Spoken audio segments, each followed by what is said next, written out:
Caro ouvinte, este episódio aborda uma história de true crime que, por isso, pode conter narrativas intensas e potencialmente perturbadoras. As informações compartilhadas incluem temas como violência gráfica, abuso e trauma. Reconhecemos que tais conteúdos podem ser sensíveis e desencadear reações emocionais.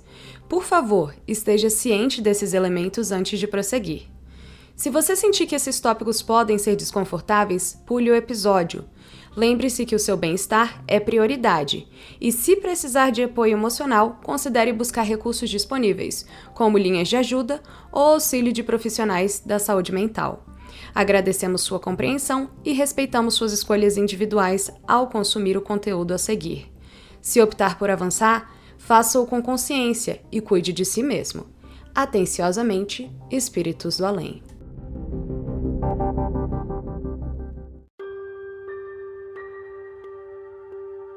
Quantas vezes já ouvimos uma história real que nos parece muito estranha para ser verdade? Eu sou a Jéssica Zanetti e esse é o Espíritos do Além, um podcast que trata de assuntos insólitos, misteriosos e sobrenaturais, sempre nessa ordem. Venha comigo porque hoje contarei uma história de crime real, o caso Ana Lídia, que chocou Brasília e que continua 50 anos depois, em 2023, sem solução. Hoje em dia, apesar de muitos chamarem o parque que se localiza do começo ao final da Asa Sul e que é o maior parque urbano da América do Sul de Parque da Cidade, como na canção Eduardo e Mônica do Legião Urbana, seu nome real, desde 1997, é Parque da Cidade Dona Sara Kubitschek. Com extensão de 4,2 km², esse parque é maior até do que o Central Park, informação que eu nunca saberia se não fosse para esfregar na cara do meu marido europeu que se acha.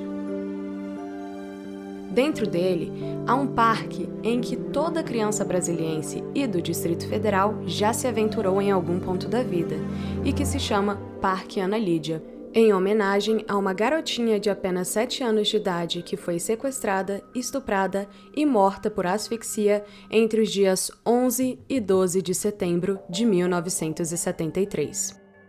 Antes de começar o relato, quero enfatizar que esse caso contém descrições gráficas de abuso contra a criança, apesar de eu, Jéssica, tentar maneirar, porque é um dos meus gatilhos pessoais. Então, se você também sente que esse é um dos seus gatilhos, prossiga com cuidado. Antes de qualquer descrição, eu avisarei para vocês para que possam pular aquela parte, enquanto eu só leio sem emoção, porque senão eu vou começar a chorar. Mas vamos lá, né? Então, preparem seus corações e venham comigo, porque hoje eu os levarei de volta a uma Brasília bem diferente da atual, a Brasília de 1973. Uma cidade nos meios do ano de chumbo de Médici, na ditadura militar, que abrigava majoritariamente servidores públicos e de classe média. Nas páginas do Correio Brasiliense podemos ler: prédios em construção, urbanização precária, largas áreas desabilitadas, terrenos vazios para edifícios públicos.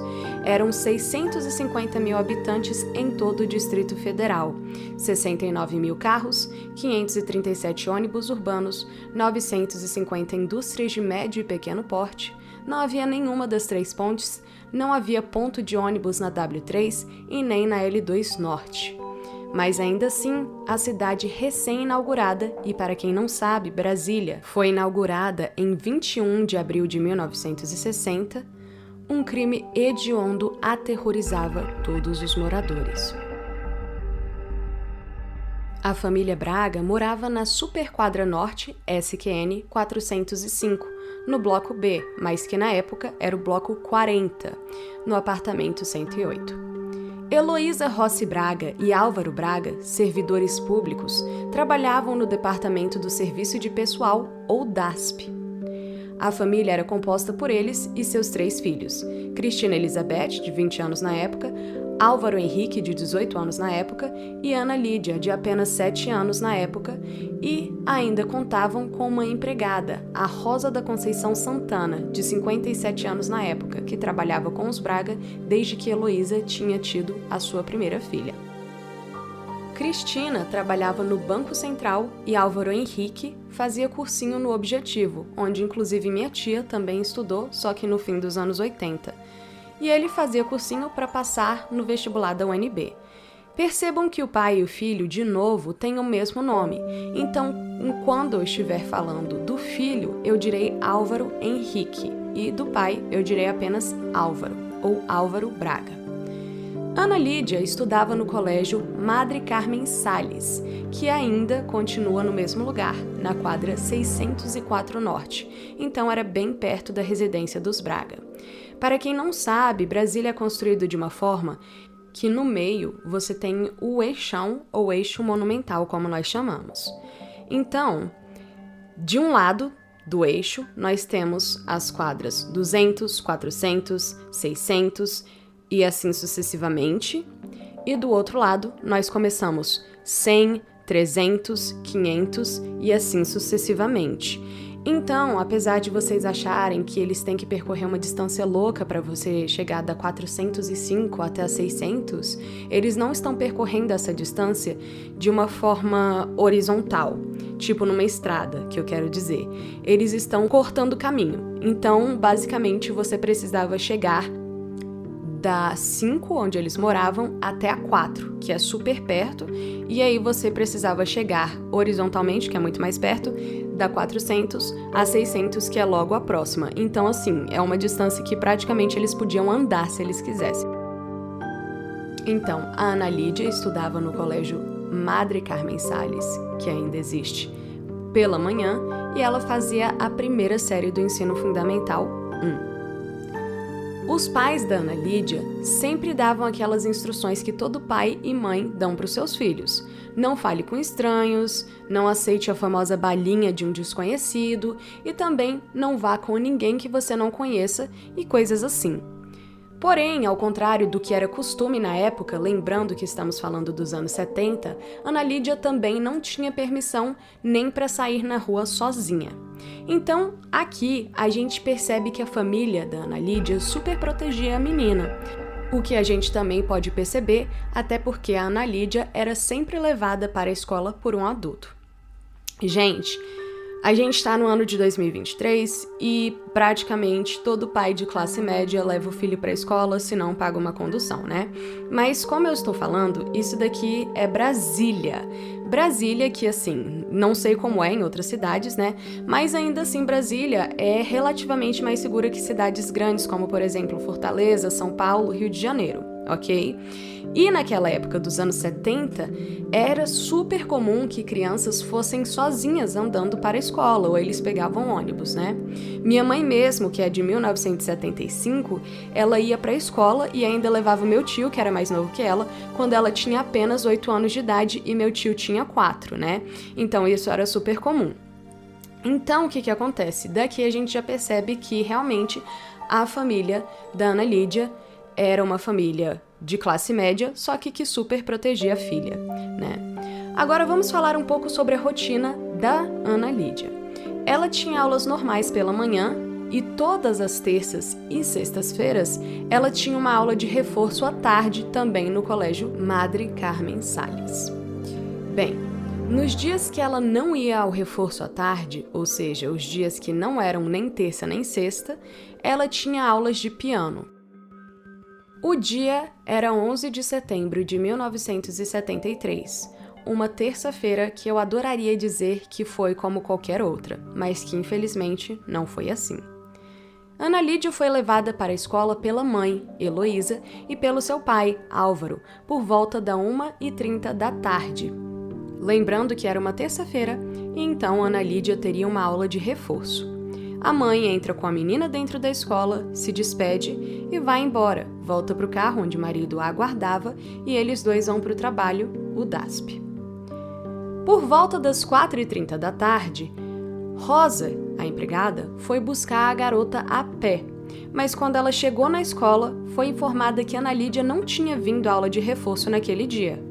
Rosa estranha, até porque ela tinha visto Heloísa e Álvaro saindo com a Ana Lídia, e fala isso para Madre Celina, que é uma representante da escola.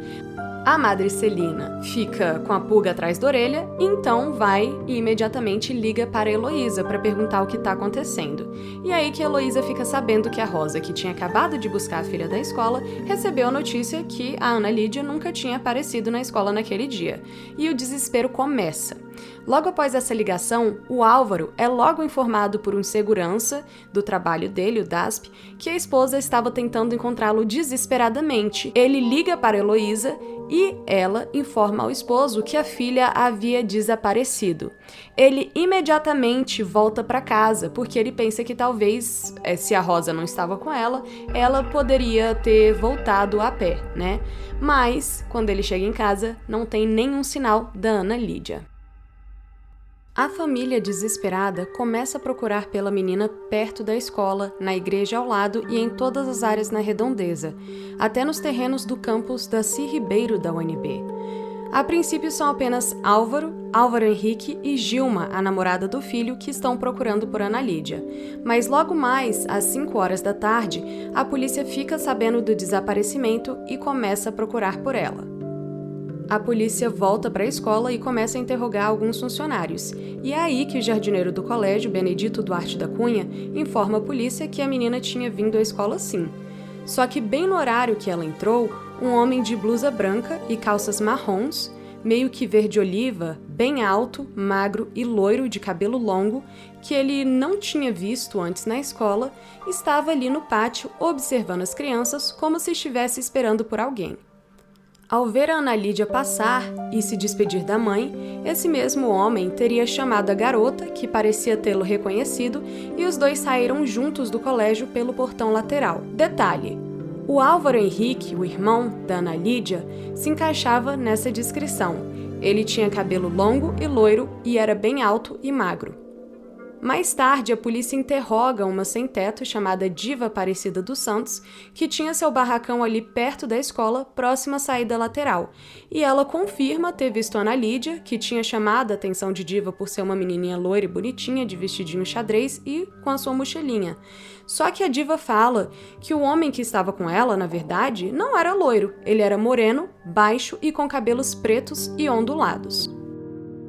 Outra testemunha que foi essencial foi o sobrinho de Benedito, Tomé Marcelo da Cunha, que na época tinha apenas 9 anos. Ele disse que viu a Ana Lídia e o homem entrarem em um Fusca vermelho, que ele achava ser um táxi. Às 7h45 da noite, a família ficou sabendo de uma carta que tinha sido encontrada sob uma pilha de sacos de arroz por um funcionário da SAB, Sociedade de Abastecimento de Brasília, que era basicamente um mercado localizado nas entrequadras da 405 e 6 Norte. O documento estava endereçado a Álvaro Braga, pai da Ana Lídia. O envelope da carta dizia: Senhor Álvaro Braga, o endereço da família, e logo abaixo, pai da menina raptada. Nela, pediam-se 500 mil cruzeiros como resgate da menina e também se exigia que a família não envolvesse a polícia. Ainda na carta, os sequestradores davam como data limite o dia 14 de setembro, 3 dias após o sequestro, às 9 da manhã, para que a família levasse o dinheiro, ou seja, os 500 mil cruzeiros, até a Ponte do Bragueto, que conecta a Asa Norte ao Lago Norte, e também a Sobradinho, uma informação interessante. Uma ligação naquela mesma noite para a polícia também foi feita, pedindo 2 milhões de cruzeiros pelo resgate. Ana Lídia foi colocada ao telefone e chorou pedindo pela mãe. Nenhum outro contato foi realizado. Porém, por volta das 8 da noite, ainda no dia 11 de setembro, próximo ao quartel da Vila Planalto, um fuzileiro tropeça em um estojo de lápis perdido, sem saber que esse simples objeto estava conectado ao misterioso desaparecimento de Ana Lídia. Mais tarde, os cadernos da garota também são descobertos, lançados à margem da pista. A inseparável boneca Suzy de Ana Lídia também foi encontrada pela filha de um fuzileiro naval. Contudo, em meio a esse quebra-cabeça intrigante, a mochila e as roupas da garota nunca foram encontradas, adicionando uma camada de suspense a essa história aterrorizante. No dia seguinte, 12 de setembro de 1973, por volta da 1h da tarde, 3 policiais procuravam por sinais da menina nas proximidades do Centro Olímpico da UNB, quando o agente Antônio Moraes de Medeiros, em um momento de reflexão entregue à prece, vê, inusitadamente, um rato que cruza o seu caminho, revelando indícios de solo mexido. Moraes de Medeiros decide investigar. Com um pedaço de pau, ele explora a terra remexida e faz uma descoberta impactante. O corpo de Ana Lídia repousava em uma vala. Aviso de gatilho. A partir daqui, avance um pouco, porque eu vou descrever o estado do corpo de Ana Lídia, mas eu vou fazer isso em termos mais gerais, porque eu também não quero ser muito traumatizada por esses detalhes. Bom, você pode avançar entre 10 a 20 segundos se preferir. Se não, vamos comigo e vamos lá. O corpo evidenciava sinais de tortura e estupro pós-morte. A vagina e ânus da criança estavam dilacerados. A menina estava nua, de bruços, com marcas de cigarro e escoriações por todo o corpo. Além disso, seu rosto parecia afundado no chão e mostrava que seus cílios da pálpebra esquerda tinham sido arrancados. Seus cabelos estavam mal cortados até o talo, com as madeixas cortadas ainda no local. O legista determinou que a causa da morte foi asfixia e teria ocorrido entre as 4 e 6 da manhã, do dia 12 de setembro, então. Próximo ao corpo, havia marcas de pneus de moto, marcas de botas e 2 camisinhas e pedaços de papel higiênico ainda com sêmen. Algumas fontes chegam a informar que a perícia conseguiu isolar 3 tipos de DNA diferentes desse papel higiênico, ou seja, tinha muita evidência física que podia ter sido catalogada e comparada com pessoas da família, amigos ou outros suspeitos. Aí você me diz, mas Jéssica, eram os anos 70. Sim, pessoal, mas a gente está falando de marcas de sapato e de pneus intactos que poderiam revelar alguma coisa, né? Então, se o caso fosse arquivado anos mais tarde, antes do crime prescrever, também podia ter sido feito comparações de DNA. Mas o desenrolar desse mistério só se intensifica, lançando sombras sobre o que aconteceu naquele trágico dia. A investigação enfrentou muitos desafios. Por exemplo, a uns 40 metros de onde o corpo de Ana Lídia foi encontrado, havia alguns barracos, mas as pessoas que estavam ali disseram não ter visto nada. Ainda mais assustadora foi a forma com que a polícia e a perícia criminal tratou esse caso, principalmente ao considerarmos que havia suspeita de envolvimento de filhos de políticos influentes na época. Depois de sua autópsia e da perícia, o corpo de Ana Lídia foi sepultado no dia 13 de setembro no cemitério Campo da Esperança. Um fato curioso, o túmulo da Ana Lídia é ainda um dos túmulos mais visitados desse cemitério. A investigação levou a polícia a descobrir que Álvaro Henrique, o irmão da Ana Lídia, era viciado em drogas e, com a descrição dada pelo jardineiro Benedito, que identificou Álvaro positivamente como o homem que levou Ana Lídia em outro interrogatório, os investigadores passaram a suspeitar que o que tinha acontecido era o seguinte: Álvaro Henrique Braga, irmão da menina, tinha uma dívida de drogas e, por isso, vendeu a irmã para Raimundo Lacerda Duque, um traficante conhecido e que trabalhava com Heloísa, a mãe de Ana Lídia. Lembra da descrição dada por Diva, aquela mulher que viu Ana Lídia fora da escola? Então, apesar de não ser um homem alto, loiro e magro, como a do Benedito, essa descrição batia exatamente com o tal Duque. Eu mesma, Jéssica, vi o retrato falado e uma foto, e eu nem sabia que aquele era o Duque na foto. Mas eu já falei, olha, esse cara aqui parece com o cara do retrato falado. E depois que eu fui ver, era o dito cujo. Os jornais chegaram a citar o nome de Álvaro Henrique como suspeito apenas 3 dias após o corpo dela ter sido encontrado, o que claramente deixou a família em pânico. A polícia chegou a investigar Raimundo Lacerda Duque, que admitiu que, quando ele bebia, ele ficava assim com um desejo sexual incontrolável. Inclusive, gente, havia pelo menos 3 casos em que ele tentou abusar de crianças entre 10 a 11 anos. Porém, ele negou ter visto Ana Lídia desde que ela tinha 5 anos de idade, quando, uma vez, ela foi para o trabalho junto com a mãe, e ele também negou que frequentava a casa dos Bragas. A descoberta de Duque, apontado como traficante, levou a investigação para caminhos perigosos. Duque citou nomes como Alfredo Buzaide Jr., o Buzaidinho, filho do ministro da Justiça, então, Alfredo Buzaide, e Eduardo Eurico Rezende, o Rezendinho, filho do senador, então, Eurico Rezende, que estariam envolvidos no sequestro, estupro e morte de Ana Lídia. Os investigadores até chegaram a descobrir que o assassinato teria ocorrido no sítio do senador Eurico Rezende, em Sobradinho, com os culpados sendo Rezendinho e Buzaidinho. A partir daí, acabou todo o progresso feito pela polícia, que até então investigava de verdade o caso. Duque, uma semana após o aparecimento do corpo de Ana Lídia, foi aposentado do serviço público por invalidez por estar em acompanhamento com psiquiatras e saiu de Brasília.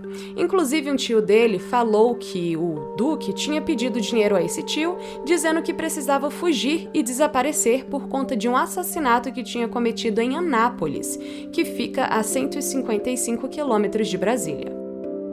Desde a falta de exames detalhados até o descuido com pistas cruciais, a apuração desse crime apresentou falhas significativas. E agora eu vou enumerar os vários erros de perícia desse caso. Em primeiro lugar, não houve uma busca adequada por digitais no corpo da Ana Lídia e as marcas de pneu foram inexplicavelmente esquecidas. Os policiais chegaram a perguntar até para o Álvaro se ele tinha passado de moto perto de onde o cadáver da irmã dele foi encontrado, e ele disse que passou ali perto uma vez quando ele procurava pela irmã, naquela mesma hora que ele, o pai e a namorada dele estavam buscando por Ana Lídia antes de ligar para a polícia, ok? Além disso, análises comparativas do esperma encontrado nas camisinhas com os dos suspeitos não foram realizadas. Em um cenário de omissões, a polícia da época ignorou pistas cruciais, como o álibi apresentado pela família de Álvaro Henrique, que afirmava que ele estava na rodoviária resolvendo questões com o Detran. Isso, gente, porque no dia anterior, o filho teria sido parado em uma blitz e estava sem carteira de motorista. Só que quando os policiais vão checar, gente, não tinha tido nenhuma blitz no dia em questão. Ainda mais estranho foram os pais falarem que o Álvaro Henrique estava no carro com eles enquanto eles deixavam a Ana Lídia na escola, mesmo que eles nunca tenham mencionado isso antes. E dizendo que duas testemunhas oculares na escola negaram esse fato, após falarem que o banco de trás estava perfeitamente visível e que não tinha ninguém ali. Os furos na investigação incluíram a falta de elementos essenciais, o descuido na conservação de evidências e esquecimentos suspeitos, que contribuíram para a impunidade do criminoso. Por exemplo, surpreendentemente, o retrato falado do suposto assassino não foi nem incluso no processo, apesar de ser notavelmente semelhante a Duque, um dos acusados do crime. O delegado Mari Stuart, chefe da delegacia de homicídios naquela época, alegou não se lembrar o motivo pelo qual o retrato não foi anexado ao processo. A ausência de exames grafotécnicos para comparar a escrita à mão dos suspeitos e a omissão na comparação dos tipos usados na carta de resgate com as máquinas da SAB, que era o mercado, lembra? Também foram notáveis brechas nessa investigação. Além disso, as freiras da escola onde Ana Lídia estudava só foram ouvidas mais de um ano após o crime. A polícia parou de investigar o caso porque dizia que havia uma falta de evidências, mesmo que tenha esse tanto de evidência física. Porém, em novembro de 74, um ano e alguns meses depois do desaparecimento e morte de Ana Lídia, uma estudante de apenas 21 anos, chamada Fátima Maia, acusa Raimundo Duque e Álvaro Henrique de terem a torturado. Ela, assim como Duque, não era de Brasília e conheceu o primeiro homem mais velho, que na época tinha 30 anos, e foi apresentada por ele a Álvaro Henrique, com quem fazia o cursinho no Objetivo. Ela foi essencial em conectar os dois, que até agora não tinham essa conexão de amizade entre eles. Lembrando que a única conexão oficial era que o Duque trabalhava com a Heloísa. Fátima, que era super dedicada aos estudos, depois acaba mudando de cursinho para um cursinho chamado Pré e começa logo então a faltar aulas e meio que abandonar sua ambição de passar para o vestibular da UNB. Até que um dia ela vai para o cursinho por volta das 14 horas da tarde e volta toda arrebentada para casa às 9 da noite. E é aí que finalmente ela e os amigos dos pais dela, com quem ela morava em Brasília, vão até uma delegacia e contam aos policiais que Álvaro e um pessoal lá do cursinho Objetivo faziam parte de uma gangue de traficantes com quem ela entrou em contato por meio das festinhas que passou a frequentar enquanto no Objetivo. E que ela tinha mudado de cursinho justamente para se livrar deles, depois que descobriu que essa gangue estava envolvida com o assassinato da Ana Lídia. Ela ainda disse que o Duque tinha falado para ela que mesmo que ela denunciasse ele e o Álvaro, nada aconteceria, porque eles tinham conexões com o Rezendinho e o Buzaidinho, e que se ela tentasse delatar algum deles, sofreria o mesmo que eles fizeram com Ana Lídia. Fátima deu a entender que, apesar de Álvaro Henrique saber de tudo o que tinha acontecido com a irmã, ele era uma espécie de prisioneiro daquele grupo de gente poderosa e não estava envolvido de fato com o crime. A polícia chegou a investigar o local onde Fátima foi agredida, só que magicamente todas as evidências físicas do local desapareceram quando elas chegaram na delegacia. Também, algumas semanas depois, a Fátima confessou, entre aspas, que na verdade ela estava mentindo sobre tudo o que ela tinha dado em depoimento e que os seus hematomas eram, na verdade, uma consequência de uma tentativa de suicídio. Nesse mesmo dia, ela voltou para João Pessoa, sua terra natal. Um mês depois, em entrevista dada a um jornal, ela disse que sua versão da gangue e da tortura eram verdade sim, e que era a polícia de Brasília que tinha a pressionado para ela abandonar esse relato e abafar o caso. Estranhamente, também todas as testemunhas do Colégio Carmen Salles receberam telefonemas com uma voz masculina que falava coisas como "cuidado com o que vocês estão contando para a polícia" e estava ameaçando todas as testemunhas. Na hora do interrogatório de Rezendinho, ele disse que não conhecia nenhum dos envolvidos no caso e que estava em Belo Horizonte no dia do crime. E ficou por isso mesmo. Inclusive, durante a investigação, os policiais descobriram que ele estava, na verdade, foragido da justiça. Isso porque ele tinha fugido de uma clínica de reabilitação por uso de drogas, porque em 72 ele foi flagrado com um monte de drogas dentro do seu carro. Mas, gente, olha que surpresa. O juiz que descobriu que esse homem estava foragido só mandou ele cumprir mais 6 meses em outra clínica e vida que segue, não é mesmo? O Buzaidinho foi interrogado uma única vez pessoalmente, e depois ele só mandou cartas porque ele se mudou para São Paulo e alegou que também não conhecia nenhuma dessas pessoas, mesmo que ele tivesse estudado no mesmo colégio de Álvaro Henrique. O motorista da família do Buzaidinho confirmou o álibi de que ele, no momento do rapto, estava no médico para onde o motorista tinha o levado. Inclusive, gente, o Buzaide pai foi um dos responsáveis pelo texto do AI-5, que ele ajudou a redigir, só para vocês saberem o nível de político envolvido aqui, ok? Inclusive, por ele ser o ministro da Justiça, vários fatores da investigação poderiam ser proibidos diretamente por ele. Então, assim, vamos supor que o Ministério Público, o MP, falasse: Polícia Federal, vai lá e investiga aí o tráfico de drogas em Brasília. Eles realmente falaram. Então, vai, nesse caso hipotético, o Ministério da Justiça, vulgo Buzaide, e ele proíbe que eles façam essa investigação, o que, hipoteticamente, ele realmente fez. E olha que interessante, o Ministério Público queria fazer essa investigação para conectar não os filhos dos políticos, obviamente, mas sim ele queria conectar o Álvaro Henrique e o Duque a esse tráfico de drogas. Mas a presença de nomes influentes na investigação pode ter representado um obstáculo, especialmente durante a ditadura militar, onde a suposta relação do filho de um ministro no crime acabavam desafiando a imagem do regime. Infelizmente, não foram obtidas provas materiais que ligassem Álvaro, Duque e Buzaide ao crime, e uma ordem superior, emitida em 1974, proibiu qualquer publicação na imprensa sobre o caso. Ao que a cronologia do crime indica, Álvaro Henrique e Gilma, sua namorada, venderam Ana Lídia para Duque e um grupo de filhos de políticos influentes na época por conta das dívidas de droga que eles tinham. Com essa dívida quitada na entrega de Ana Lídia a Duque, o Duque levou Ana Lídia até o sítio do senador Eduardo Rezende, em Sobradinho, onde estavam Rezendinho e Buzaidinho.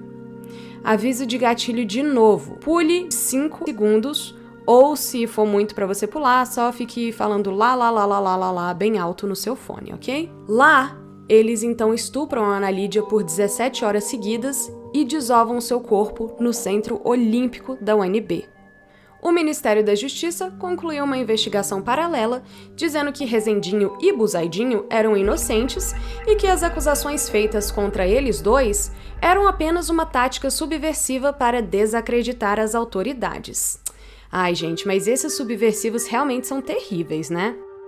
Bem, obviamente os culpados nunca pagarão por esse crime em vida, e isso porque, oficialmente, não há nenhuma evidência de que os fatos realmente tenham ocorrido dessa forma.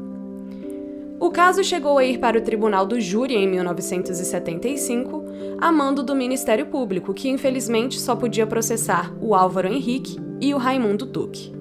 No julgamento, a família Braga manteve a inocência de Álvaro Henrique e disse inclusive que ele tinha sido sequestrado pela Polícia Federal e torturado para que eles obtivessem uma confissão. Duque alegou o mesmo, dizendo que seu irmão estava com ele e que os dois haviam sido torturados e que o irmão dele fora para sempre incapacitado fisicamente por conta dessa tortura sofrida. O jardineiro Benedito, que lembra que tinha identificado Álvaro Henrique positivamente como o homem que levou a Ana Lídia da escola, negou tudo em julgamento, dizendo que, na verdade, ele só viu o homem de costas e que, por isso, ele não podia dizer com certeza se era o Álvaro Henrique. Tem que lembrar que o pai também se chama Álvaro, hein? Infelizmente, os suspeitos foram absolvidos por falta de evidência, apesar de todo aquele DNA, marcas de pneu e botas, e, claro, dos retratos falados e relatos das testemunhas oculares. O Ministério Público entrou com recurso, mas em 1977, o Superior Tribunal de Justiça do Distrito Federal manteve a inocência dos réus. O crime prescreveu em 1993, mas para quem acha que não, a justiça de Alá é imediata, e Buzaidinho morreu em um acidente de carro em 1975, aos 19 anos, enquanto Rezendinho se suicidou aos 40 anos em 1990 em seu apartamento em Vitória, no Espírito Santo. Duque faleceu em 2005 devido a complicações causadas por alcoolismo, e atualmente apenas Álvaro Henrique está vivo e ainda anda livre. Esse caso, gente, é horroroso, mas eu acredito que ele deva continuar vivo em nossas memórias, porque não há lugar para impunidade só por conta do berço de ouro de algumas pessoas. E infelizmente nós sabemos que o Brasil é o país da impunidade, né? Bem, eu espero que esse caso tenha te causado uma reflexão mesmo em torno dessa situação. O Parque Ana Lídia mesmo continua trazendo pelo menos um pouco de alegria a seus visitantes, e ajuda para que o nome de Ana Lídia nunca seja esquecido. Eu vou ficando por aqui e falo com vocês na semana que vem, quando trarei um caso sobrenatural. Fiquem bem, se cuidem e tomem cuidado até com as pessoas que vocês conhecem e confiam.